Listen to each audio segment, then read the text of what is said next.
Oh, hello. Looks like this is something Bunkum. Number 4!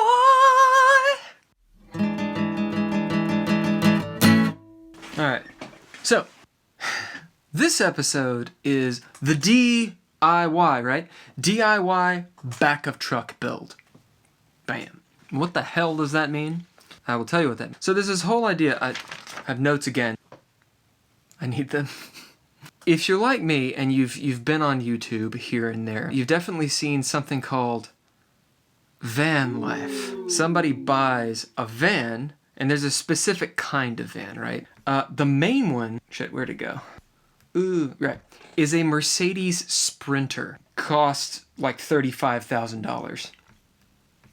Yeah. Other things like the Ford Transit, a Ram ProMaster, Chevy Express, Nissan NV, you get the idea. And they convert it into kind of a living space, or literally into a living space.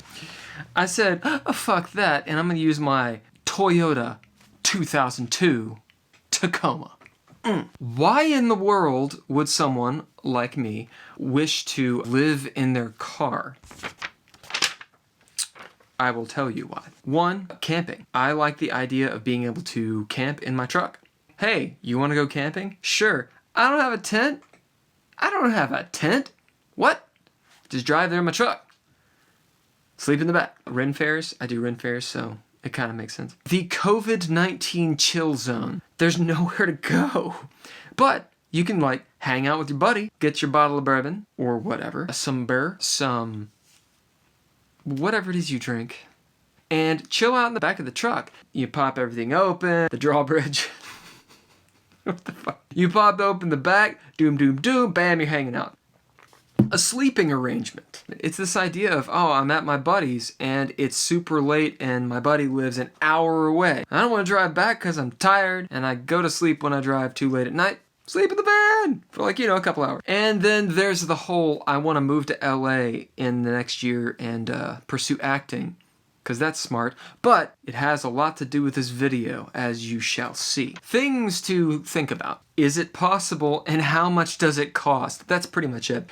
Is it possible? Answer yes. How much does it cost? Because I don't have $35,000 to just throw down. I did some research, and when I say research, I use that word loosely. I looked on YouTube, which, is veritably a way of learning. Regardless, what I found were a ton of YouTube channels that apparently make quite a bit of money of people living the dream in their vans. And you have whole series of people, usually couples, will do things like they'll buy a van, I guess with their YouTube money, I don't know, they'll convert it, and then they'll live in it for like a year, document all that stuff, and then that's their channel, and then they just kind of keep on doing that. And you have various degrees of very granola kind of people that are doing it, or quite young people, so like 18, 19, 20, 21. I ain't young, I ain't with anybody, so I've got a totally different idea here, and my cost has to be low. So to accomplish this goal, I employed one of my buddies because I don't know what I'm doing, my friend Eric. Now I had two other buddies that helped out, Kaycee and Ben. They did help out, moral support and lifting things and such. A little bit of drawing, to make sure we were cutting in the right place. But the main dude was my buddy Eric. Yeah, he basically did 90% of everything. I did cut some stuff, and I had the master plan. Mostly. Eric cut all the wood. He's a handyman, damn it. He's a man of action. He did it all. We gathered material, we planned, and we researched. So here are the things that I wanted to do with the back of truck build. One is to have storage. You might think that you can store a lot of things in your truck. It's harder than it looks, apparently, right? Because once you've converted the back into a living space, you don't want to pull that crap out and then put like wood. Or 2, low cost, as we've covered. 3, room to move around, because as it turns out, you don't have 4 walls or a door or anything. You're just there, and if your sleeping space is also your living space, then you're kind of like this. And you're like, oh, I'll just get up and walk around, but you have to go outside, and that changes everything, because now you're in the elements.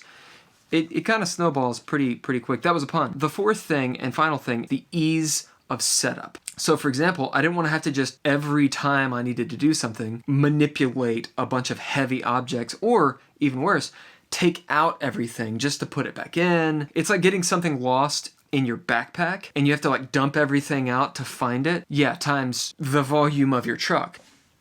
The plan. There are several YouTube channels that I researched. My buddy Eric did as well. And a lot of them were very informative. Some of them were kind of like, I get it, it's just entertainment in a channel. But for me, I was like, how'd you do it? Oh my God, how'd you do it? We found most people do the raised platform. That's where you're sleeping on top of all your shit. And they have various ways of making the two cabinets or the pull-out things or cubbies underneath and you just have a board on top, whatever. So that's the raised version. Pros to that are you have storage in the back and organization in the back, even while you travel, even while you sleep. That's pretty nice. Cons, there's nowhere to go. You literally cannot sit up and you got to stretch your legs, you know? And sometimes you can't go outside or you don't want to go outside. You just want to chill out. The second thing we found was the lowered back of truck build. I didn't find this very often. Fold this guy up. Put him in the cab up front. Then take these guys, fold them down, plywood on top, bam. You have the lowered sleeping. It's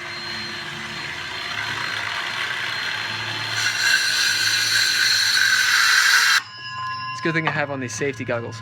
And you gain like 2.5 feet, and you can actually sit up and chill. We decided to do both of those. How? I'll tell you how. I wanted to kind of, for lack of a better word, a kind of like origami Japanese kind of feel to it. I wanted to use as little screws. I wanted it to be simple. I wanted the weight of the boards and my body, etc., to lock everything in place. And we actually did pretty well on this. The materials for doing it: 11 by 32 pine plywood, 3 10 by 2s, which were literally just laying around at Eric's. I did buy one hinge, or I should say 2 hinges. Sealing tape, Velcro tape, some caulk. Problem with that caulk: a 3-pack of remote-controlled color-changing LEDs. Yeah, some bins. I need to get some more of those for storage. Also, a fan. Apparently a fan's a really big deal. Problems with the back of truck build. So the topper on the back leaks. My truck's from 2002. You know, we had to lift that guy up. Thank you, Ben and Eric. Clean it off. Put down the caulk. Lay down the... Yeah, you get the idea. Lay down the caulk. Put some rubber semi-weathered stuff. Yeah, so eyeballing the measurements for cutting the wood. Don't do that. The fishbowl phenomena. You're surrounded by a bunch of windows, and especially at night when you have your light on, everyone can see you. What we did essentially was we cut 2 pieces of wood, and they have to fit in a certain way around the wheel wells, because the back of my truck is actually a square. Doesn't look like it, but it actually is a square. Anyway, so we had to cut this out, and the idea was you could put those 2 things down and sleep on top of that, right? Sounds cool. Well, you have to have some sort of support system, and I wanted it simple. So on the bottom, you have these 10 by 2s, which we cut in half basically, and you have a plank, and then a middle plank, right? And then you put the 2 pieces of plywood on top, and there you go. You have quite a bit of structure there. No problem. Storage underneath. Or you fold these guys down, boop, boop, boop, put this, the 2 planks down, bam, now you have the lowered deal. Ha, ta, ta, ta, ta. The thing is, in the back of a truck, there's not many level, just completely flat spaces. It's why we have tables. Obvious? Yes? So here's what's yet to do. I need to fix the mosquito nets. I'll probably have to pull the topper off again and put down some better weatherproofing. Getting a good fan. So the fan I have, it's just okay. Yeah, the fan is called an O2 Cool 10-inch standard base personal fan.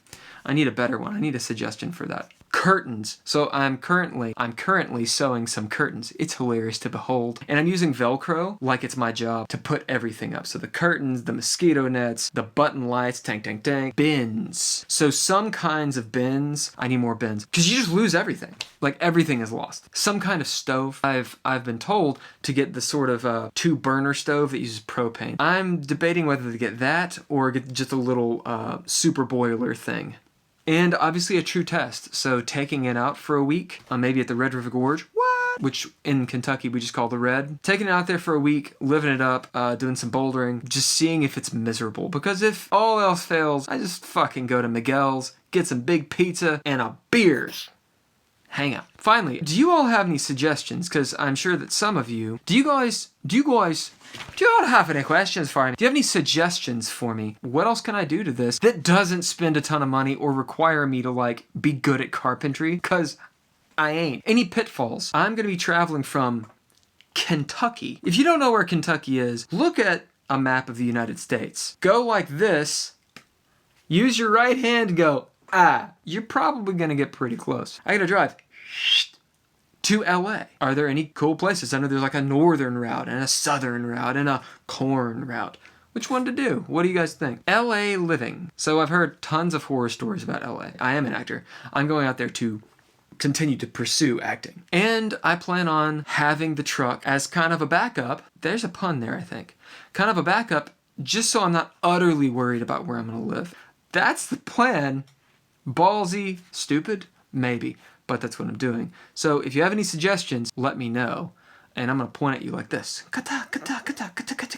Oh, the cost of all of this, which I did write down. I have a folder for it all. I didn't add it up. Damn it. Let's say $150-ish. That's about what I've spent thus far. I think it's a pretty good backup truck build. And you know, over the long haul, it's pretty good. That's it. That's the plan. There we go. All right. Something Bunkum for.